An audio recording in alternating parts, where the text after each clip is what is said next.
Wowio of Sawawi Wewia. Feels like the whole world knew he was going to show up in Nodcry, huh?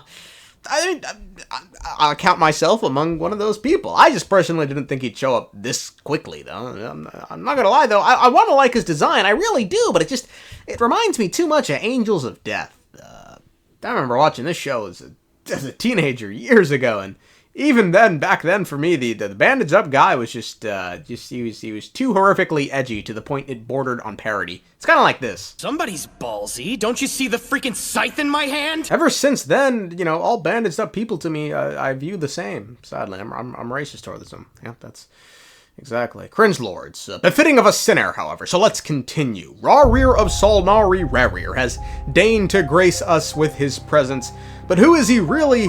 And what are these names Rerir is calling out to in a fit of rage? Verfnir, Vrindaughter, Thalindis. Who's Thalindis, and just how powerful is Rerir of Solnari Rerir? Let me answer not the latter question, but the middle question right here, right now. We have no idea who Thalindis is.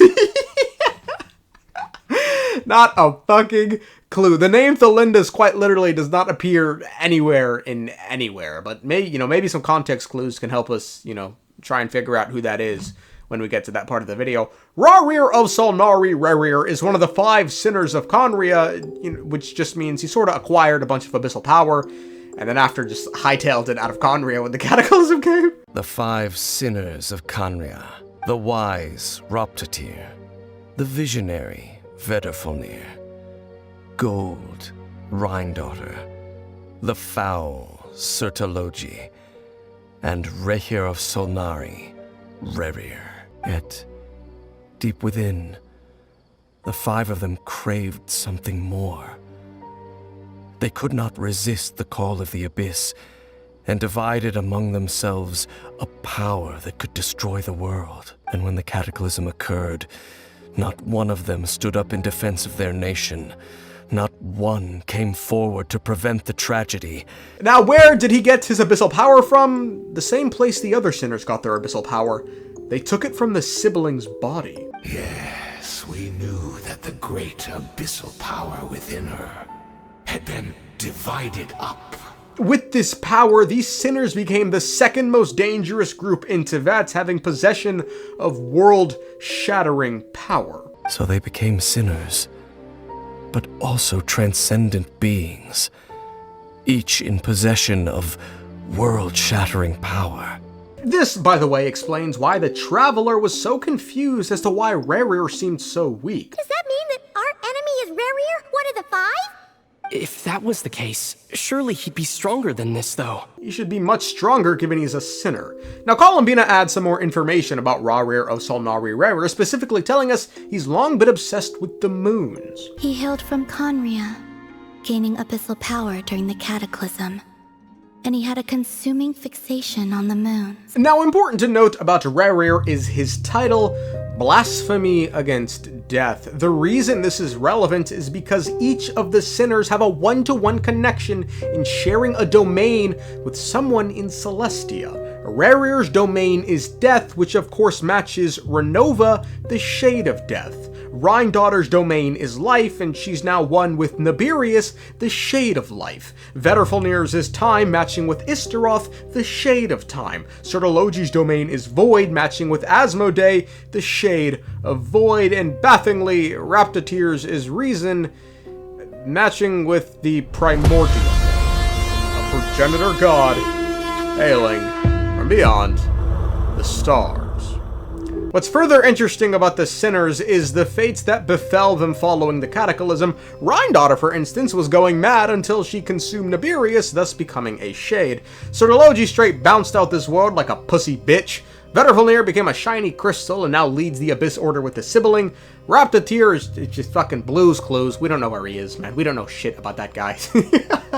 All the while, Rerir barely made it out of the Cataclysm, as it seems shortly after he vanished and was said to have fallen into the moon's reflection. I have heard that he disappeared not long after the Cataclysm. The tale of his final fate has it that he fell into the moon's reflection, from which there can be no return. Now, as for what falling into the moon's reflection means, I genuinely couldn't tell you. Evidently, it's horrific, though, because he pretty much all but died. I mean, now, to be fair, you're going, hey, you're supposed to explain that. Guys, Columbina couldn't even tell you what falling into the moon's reflection means, and yeah, she's Moon God, so... You'll also note Columbina adds information about the Wild Hunt. Either way, following his departure, the Wild Hunt situation worsened drastically, and it has since become a byword for abyssal disaster.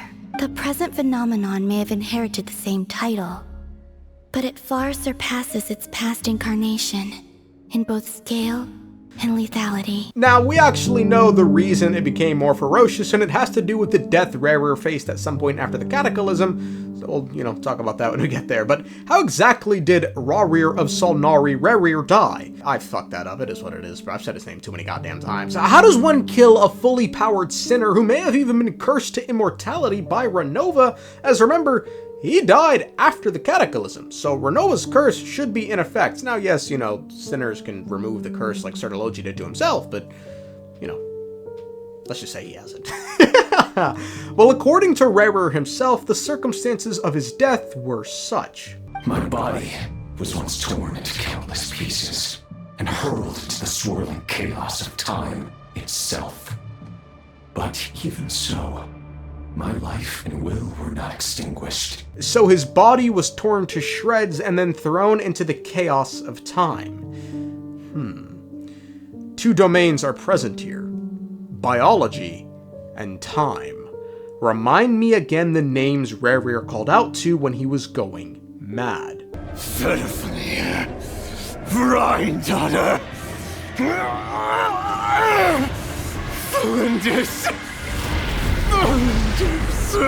Verifnir, the blasphemer against time, and Rhindaughter, the blasphemer against life. To the question of how one could take down a fully powered shade who's cursed to immortality, the answer could very well be two fully powered shades also cursed to immortality. Rhindaughter, dices him up, and Verifnir sends his corpse through time. Why would they do this? I don't know, maybe he's fucking evil and they were like, ugh, even for us, this guy's a bit too much. But, speaking as someone who, I don't know, I guess I'm breaking the fourth wall here, this does make sense from a perspective of, these are the two shades, Verifnir and Rhindaughter, who are thus far being positioned as, neutral sinners or, anti-heroes, right? Rhindaughter works with Celestia and is loved by our good friend Albedo, whilst Verifnir works with our sibling and, even helps the people of Teyvat, like when he constructed Fontaine's prophecy, warning them of what's to come. So the idea that these two came together to stop Rerir, who, I mean, just look at this, evil-looking ass nigga, bro. Come on, bro. It does make sense, at least from, what they're trying to do with the story. Now, with that said, those aren't the only two names he says, as he calls out Athelindis. Again, we have no idea who this is, but given it's in the same context in which he's saying the other sinners' names, if they were the ones who killed them, it could be this is also someone who helped to kill Rerir in the past. Now, as for the Wild Hunt thing I brought up earlier, the explanation is quite simple. Rerir's scattered corpse was the source of this new ferocious Wild Hunt. So the terror of the Wild Hunt was in fact caused by scattered pieces of your corpse. I guess they don't call you one of the 5 sinners for nothing. It was by collecting his corpse spread through crystals, Rerir aimed to rebuild himself, but in the end, failed, and got stuck with a body that only grants himself about 10% of his original strength, which, according to Columbina, was still more than enough to take out Sandrone. I just didn't expect him to have no sense of honor whatsoever.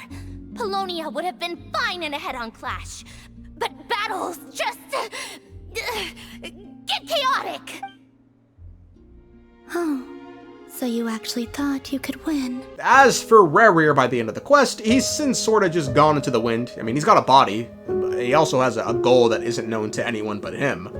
Although, his goal is probably just, the moon, right? I don't know, eat the moon? Fat fuck.